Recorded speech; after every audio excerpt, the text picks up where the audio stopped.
ഓം ശാന്തി 6/3/2026 പ്രഭാതമുരളി മധുബൻ. മധുരമായ കുട്ടികളെ, സത്യമായ വിമോചന സേനയായി എല്ലാവരെയും ഈ പാപത്തിന്റെ ലോകത്തിൽ നിന്നും പുണ്യത്തിന്റെ ലോകത്തിലേക്ക് കൊണ്ടുപോകണം. എല്ലാവരുടെയും മുങ്ങിപ്പോയ തോണി അക്കരെ എത്തിക്കണം. ചോദ്യം: ഏതൊരു നിശ്ചയമാണ് ഓരോരുത്തരുടെയും ബുദ്ധിയിൽ നമ്പർ വൈസായി ഇരിക്കുന്നത്? ഉത്തരം: ഏറ്റവും പ്രിയപ്പെട്ട പതിത പാവനനായ ബാബ നമുക്ക് സ്വർഗത്തിന്റെ സമ്പത്ത് നൽകുകയാണ്. ഈ നിശ്ചയം ഓരോരുത്തരുടെയും ബുദ്ധിയിൽ നമ്പർ വൈസായി ഇരിക്കുന്നു. അഥവാ ആർക്കെങ്കിലും പൂർണ്ണ നിശ്ചയം ഉണ്ടാവുകയാണെങ്കിലും മായ മുന്നിൽ തന്നെ നിൽക്കുന്നുണ്ട്. ബാബയെ മറക്കുന്നു, തോറ്റുപോകുന്നു. ആർക്കാണോ നിശ്ചയമുള്ളത് അവർ പാവനമായി മാറാനുള്ള പുരുഷാർത്ഥത്തിൽ മുഴുകും.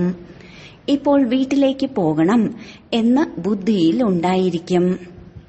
ഓം ശാന്തി.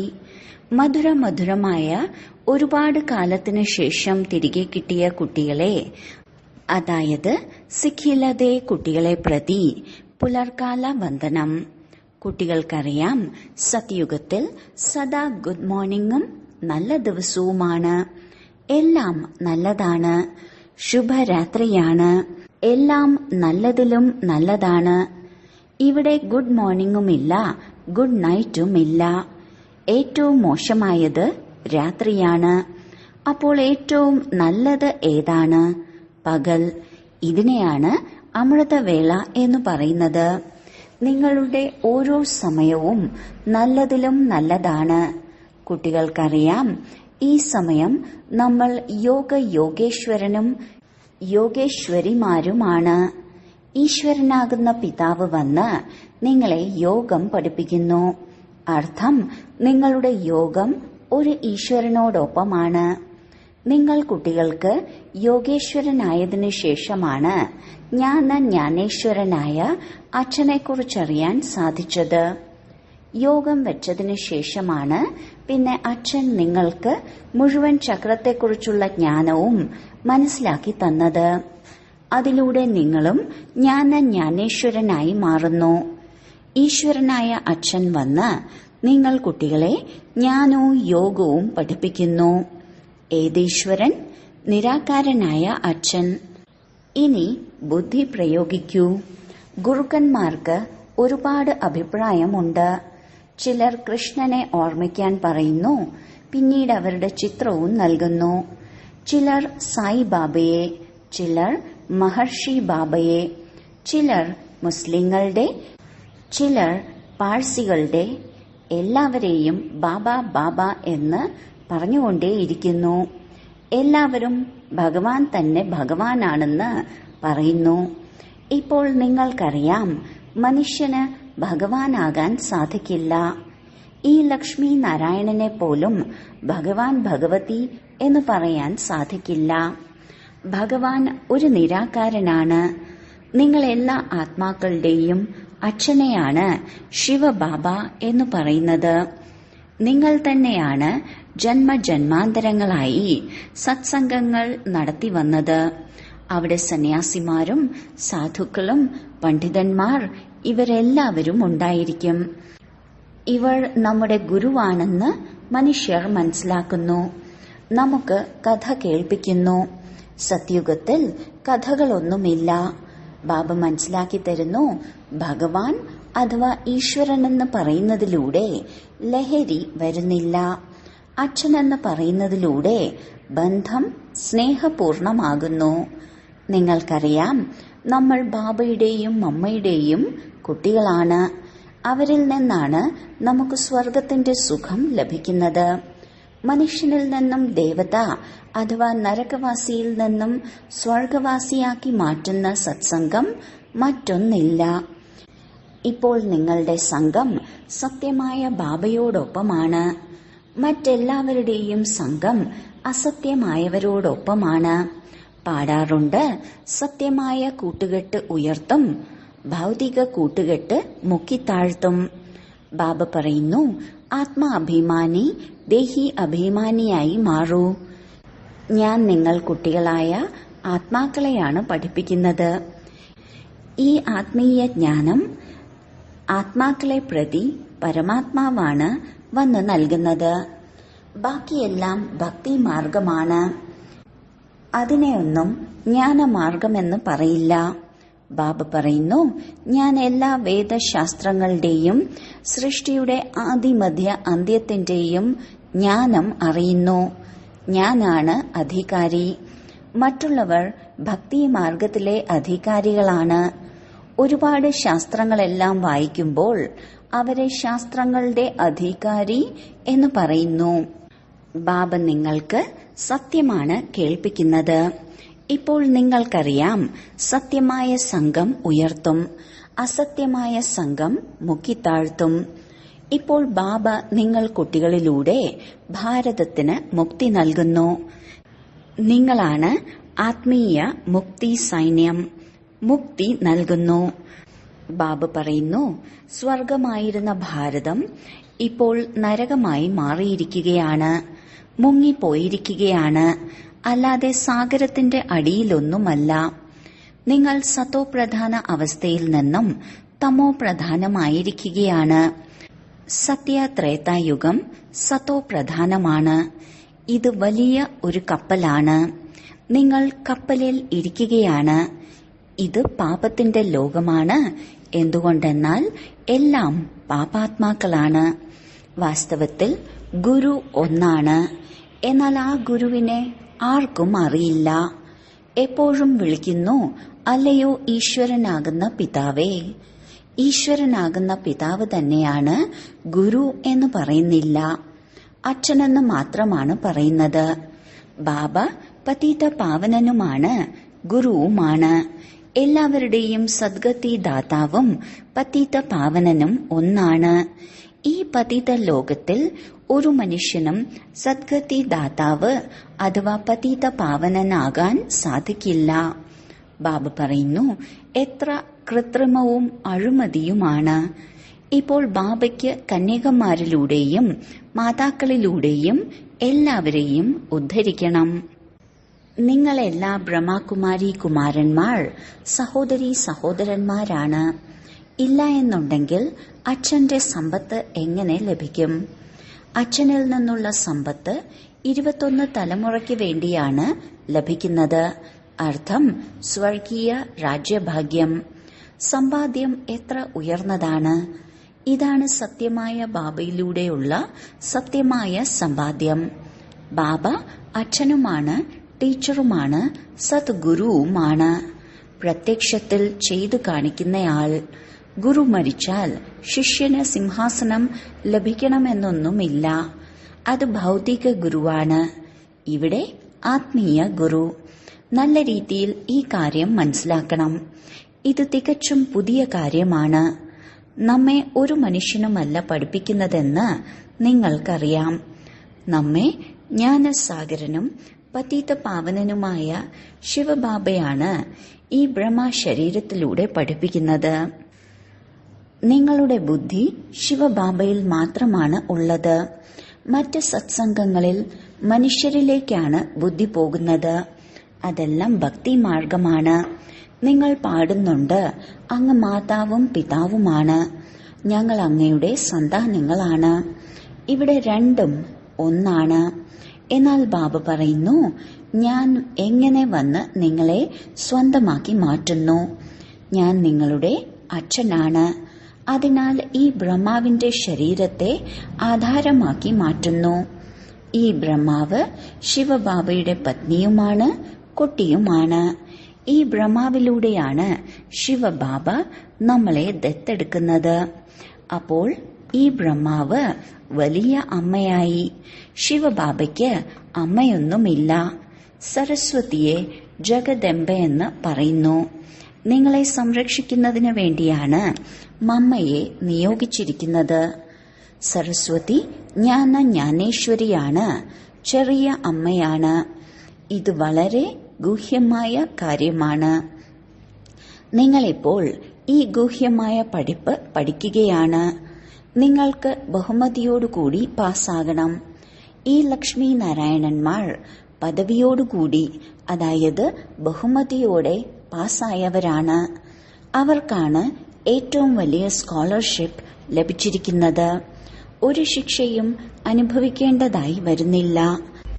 ബാബ പറയുന്നു, എത്ര കഴിക്കുന്നുവോ ഓർമ്മിക്കൂ. രാജയോഗത്തെ ഭാരതത്തിന്റെ പ്രാചീന യോഗമെന്നാണ് പറയുന്നത്. ബാബ പറയുന്നു, നിങ്ങൾക്ക് എല്ലാ വേദശാസ്ത്രങ്ങളുടെ സാരമാണ് കേൾപ്പിക്കുന്നത്. ഞാനാണ് നിങ്ങളെ രാജയോഗം പഠിപ്പിച്ചത്. അതിലൂടെയാണ് നിങ്ങൾ പ്രാപ്തി നേടിയത്. പിന്നീട് ജ്ഞാനം ഇല്ലാതാകുന്നു. പിന്നെങ്ങനെ പരമ്പരയായി തുടരും? സത്യുഗത്തിൽ ശാസ്ത്രങ്ങളൊന്നുമില്ല. മറ്റെല്ലാ ധർമ്മങ്ങളുടെയും ഇസ്ലാമികളുടെയും ബൗദ്ധിയരുടെയും ജ്ഞാനം അപ്രത്യക്ഷമാകുന്നില്ല. അവരുടേത് പരമ്പരാഗതമായാണ് മുന്നോട്ടു പോകുന്നത്. എല്ലാവർക്കും ഇതറിയാം. എന്നാൽ ബാബ പറയുന്നു, ഞാൻ നിങ്ങൾക്ക് കേൾപ്പിച്ചു തരുന്ന ജ്ഞാനം ആർക്കും അറിയില്ല. ദുഃഖിയായ ഭാരതത്തെ ബാബ വന്ന് സദാ സുഖിയാക്കി മാറ്റുന്നു. ബാബ പറയുന്നു, ഞാൻ സാധാരണ ശരീരത്തിലാണ് ഇരിക്കുന്നത്. നിങ്ങളുടെ ബുദ്ധിയോഗം ബാബയോടൊപ്പമായിരിക്കണം. ആത്മാക്കളുടെ അച്ഛനാണ് പരംപിത പരമാത്മാവ്.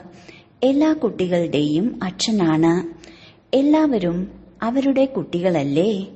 എല്ലാ ആത്മാക്കളും ഈ സമയം പതീതമാണ്. ബാബ പറയുന്നു, ഞാൻ പ്രത്യക്ഷത്തിൽ വന്നിരിക്കുകയാണ്. വിനാശം മുന്നിൽ നിൽക്കുകയാണ്. സർവ്വതും അഗ്നിക്ക് ഇരയാകുമെന്നറിയാം. എല്ലാവരുടെയും ശരീരവും നശിക്കും. എല്ലാ ആത്മാക്കൾക്കും തിരിച്ചു വീട്ടിലേക്ക് പോകണം. ബ്രഹ്മത്തിൽ അഥവാ ജ്യോതിയിൽ പോയി ലയിക്കുന്നില്ല.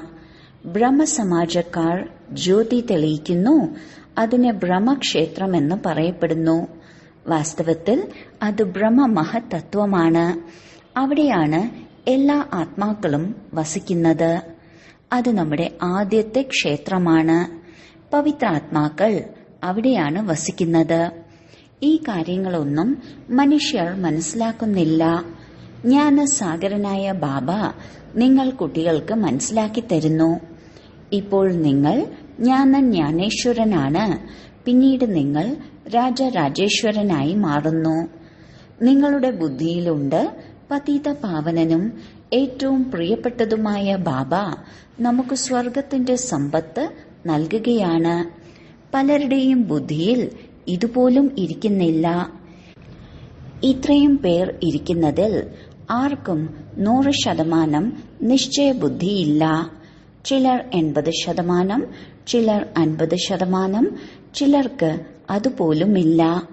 അപ്പോൾ അവർ തോറ്റുപോയി. തീർച്ചയായും നമ്പർ വയസ്സാണ്. ഒരുപാട് പേർക്ക് നിശ്ചയമില്ല. നിശ്ചയമുണ്ടാകാൻ ശ്രമിക്കാറുണ്ട്. ശരി, നിശ്ചയമുണ്ടെങ്കിൽ പോലും മായ കടുത്തതാണ്.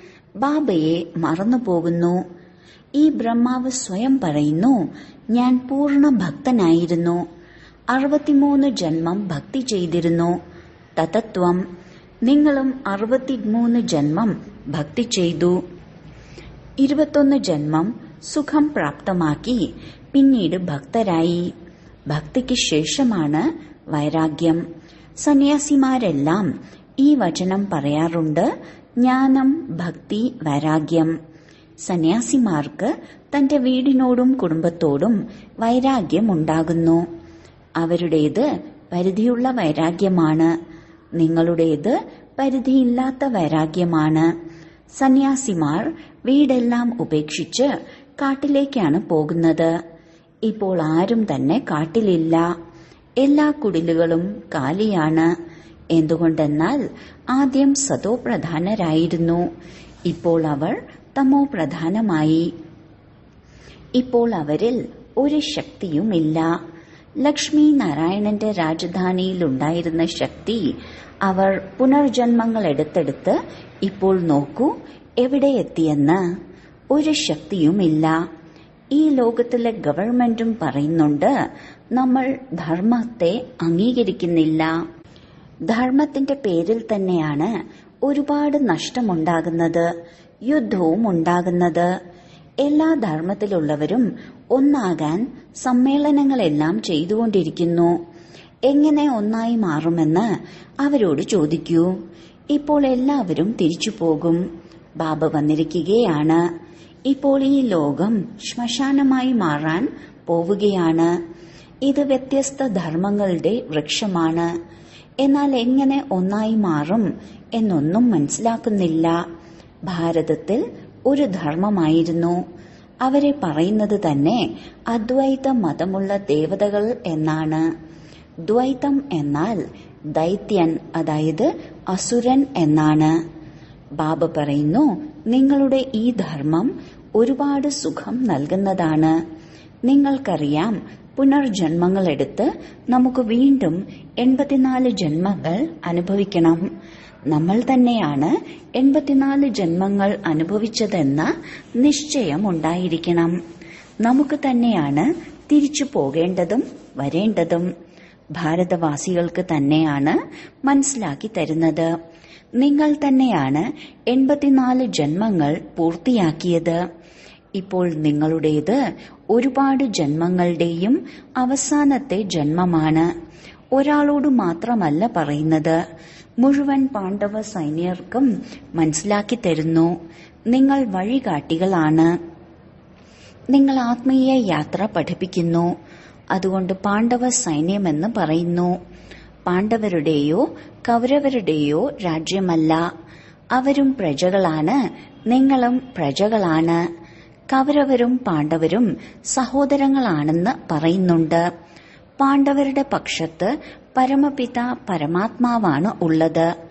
ബാബ തന്നെ വന്ന് മായയുടെ മേൽ വിജയം പ്രാപ്തമാക്കാൻ പഠിപ്പിക്കുന്നു. നിങ്ങൾ ആദി സനാതന ദേവീദേവതാ ധർമ്മത്തിലുള്ളവർ അഹിംസകരാണ്. അഹിംസയാണ് പരമമായ ധർമ്മം. മുഖ്യ കാര്യം കാമകഠാരി പ്രയോഗിക്കരുത്. ഭാരതവാസികൾ മനസ്സിലാക്കുന്നു, ഗോഹത്യ ചെയ്യാതിരിക്കുന്നതാണ് അഹിംസ എന്ന്. എന്നാൽ ബാബ പറയുന്നു, കാമകഠാരി പ്രയോഗിക്കരുത്. അതിനെ തന്നെയാണ് വലുതിലും വലിയ ഹിംസ എന്ന് പറയുന്നത്. സത്യുഗത്തിൽ കാമകഠാരിയുമില്ല, വഴക്കും ബഹളവുമില്ല.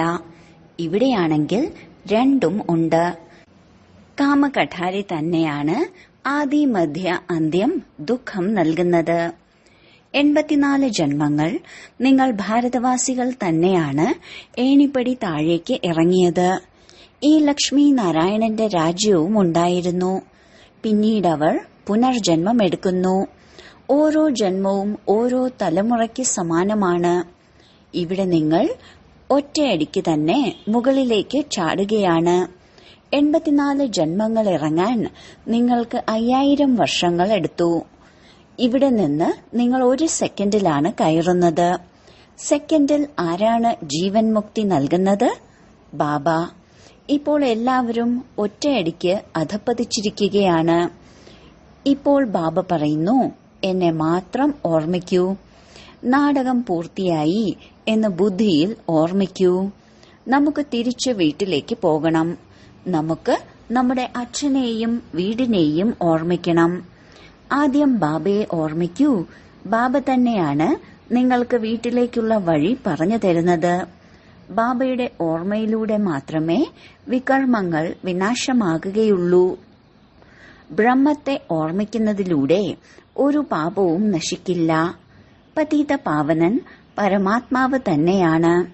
പരമാത്മാവ് എങ്ങനെയാണ് പാവനമാക്കി മാറ്റുന്നതെന്ന് ലോകത്തിൽ മറ്റാർക്കും മനസ്സിലാക്കാൻ സാധിക്കില്ല. ബാബയ്ക്ക് വന്ന് തീർച്ചയായും സ്വർഗം സ്ഥാപിക്കണം. ബാബ വന്നതുകൊണ്ടാണ് നിങ്ങൾ കുട്ടികൾ ജയന്തി ആഘോഷിക്കുന്നത്. എപ്പോൾ വന്നു, ഏത് നിമിഷം, ഏത് തീയതി, മാസത്തിലാണ് വന്നതെന്ന് പറയാൻ സാധിക്കില്ല. ശിവബാബ എപ്പോഴാണ് വന്നതെന്ന് എങ്ങനെ പറയാൻ സാധിക്കും? ഒരുപാട് സാക്ഷാത്കാരങ്ങളെല്ലാം ഉണ്ടാകുന്നുണ്ട്. ആദ്യം സർവവ്യാപി എന്നാണ് പറഞ്ഞിരുന്നത്. അല്ലെങ്കിൽ ആത്മാവ് തന്നെയാണ് പരമാത്മാവെന്ന് പറയുമായിരുന്നു. ഇപ്പോഴാണ് യഥാർത്ഥത്തിൽ മനസ്സിലായത്. ബാബ ദിവസവും ഗൂഹ്യമായ കാര്യങ്ങളാണ് കേൾപ്പിക്കുന്നത്. നിങ്ങൾ സാധാരണ കുട്ടികൾ എത്ര വലിയ ജ്ഞാനമാണ് പഠിച്ചുകൊണ്ടിരിക്കുന്നത്. ശരി, വളരെ കാലത്തെ വേർപാടിന് ശേഷം തിരികെ കിട്ടിയ മധുരമധുരമായ സന്താനങ്ങൾക്ക് മാതാവും പിതാവുമായ ബാബ്ദാദയുടെ സ്നേഹസ്മരണകളും പുലർക്കാല വന്ദനവും. ആത്മീയ പിതാവിന്റെ ആത്മീയ കുട്ടികൾക്ക് നമസ്കാരം. ധാരണയ്ക്കുള്ള മുഖ്യ സാരം: 1. ബഹുമതിയോടെ പാസ്സാകുന്നതിനു വേണ്ടി ശിക്ഷകളിൽ നിന്നും മുക്തമാകാനുള്ള പുരുഷാർത്ഥം ചെയ്യണം. ഓർമ്മയിലിരിക്കുന്നതിലൂടെ മാത്രമേ സ്കോളർഷിപ്പ് നേടാനുള്ള അധികാരികളായി മാറാൻ സാധിക്കൂ. 2. സത്യം സത്യമായ വഴികാട്ടിയായി എല്ലാവരെയും ആത്മീയ യാത്ര ചെയ്യിപ്പിക്കണം. ഒരു പ്രകാരത്തിലുമുള്ള ഹിംസയും ചെയ്യരുത്. വരദാനം: ലൈറ്റ് ഹൌസിന്റെ സ്ഥിതിയിലൂടെ പാപകർമ്മങ്ങളെ സമാപ്തമാക്കുന്നവരായ പുണ്യാത്മാവായി ഭവിക്കട്ടെ. എവിടെയാണോ ലൈറ്റ് ഉണ്ടാകുന്നത് അവിടെ യാതൊരു പാപകർമ്മവും ഉണ്ടാകുന്നില്ല. അപ്പോൾ സദാ ലൈറ്റ് ഹൌസ് സ്ഥിതിയിൽ കഴിയുന്നതിലൂടെ മായയ്ക്ക് ഒരു പാപകർമ്മവും ചെയ്യിക്കാൻ കഴിയുകയില്ല. സദാ പുണ്യാത്മാവായി മാറും. പുണ്യാത്മാവിന് സങ്കല്പത്തിൽ പോലും ഒരു പാപകർമ്മവും ചെയ്യാനാവില്ല. എവിടെയാണോ പാപമുണ്ടാകുന്നത് അവിടെ ബാബയുടെ ഓർമ്മ ഉണ്ടാകുന്നില്ല. അപ്പോൾ ദൃഢസങ്കല്പമെടുക്കൂ, ഞാൻ പുണ്യാത്മാവാണ്. പാപത്തിന് എന്റെ മുന്നിൽ വരാൻ സാധിക്കില്ല. സ്വപ്നത്തിലോ സങ്കല്പത്തിലോ പോലും പാപം വരാൻ അനുവദിക്കരുത്. സ്ലോഗൻ: ഓരോ ദൃശ്യവും സാക്ഷിയായി കാണുന്നവർ തന്നെയാണ് സദാ ഹർഷിതമായി ഇരിക്കുന്നത്. അവ്യക്ത സൂചന: നിശ്ചയത്തിന്റെ അടിത്തറ ശക്തമാക്കി സദാ നിർഭയവും നിശ്ചിന്തരുമായിരിക്കൂ. നിശ്ചയബുദ്ധി കുട്ടികൾ സദാ ഹർഷിതവും നിശ്ചിന്തവുമായിരിക്കുന്നു. ചിന്ത സന്തോഷത്തെ അവസാനിപ്പിക്കുന്നു. നിശ്ചിന്തമാണെങ്കിൽ സദാ സന്തോഷമുണ്ടായിരിക്കും. ഏതെങ്കിലും കാര്യത്തിൽ എന്തുകൊണ്ടുണ്ടായി, എങ്ങനെ ഉണ്ടായി, എന്താണുണ്ടായത്, ഈ ചോദ്യങ്ങൾ വരുമ്പോൾ ചിന്ത ഉണ്ടാകുന്നു. എന്ത്, എന്തുകൊണ്ട്, എങ്ങനെ, ഈ ചിന്തയുടെ അലയാണ്. പലരും പിന്നെ പറയുന്നു, എനിക്ക് തന്നെ എന്തേ സംഭവിക്കുന്നു, എനിക്ക് പിന്നാലെ ഇങ്ങനെ ബന്ധനം എന്താണ്, എന്റെ പിന്നാലെ മായ വരുന്നതെന്താണ്, എന്റെ കർമ്മക്കണക്ക് മാത്രം കടുത്തതാണ്, എന്തുകൊണ്ട്? അപ്പോൾ എന്തുകൊണ്ട് വരിക അർത്ഥം ചിന്തയുടെ അലയാണ്.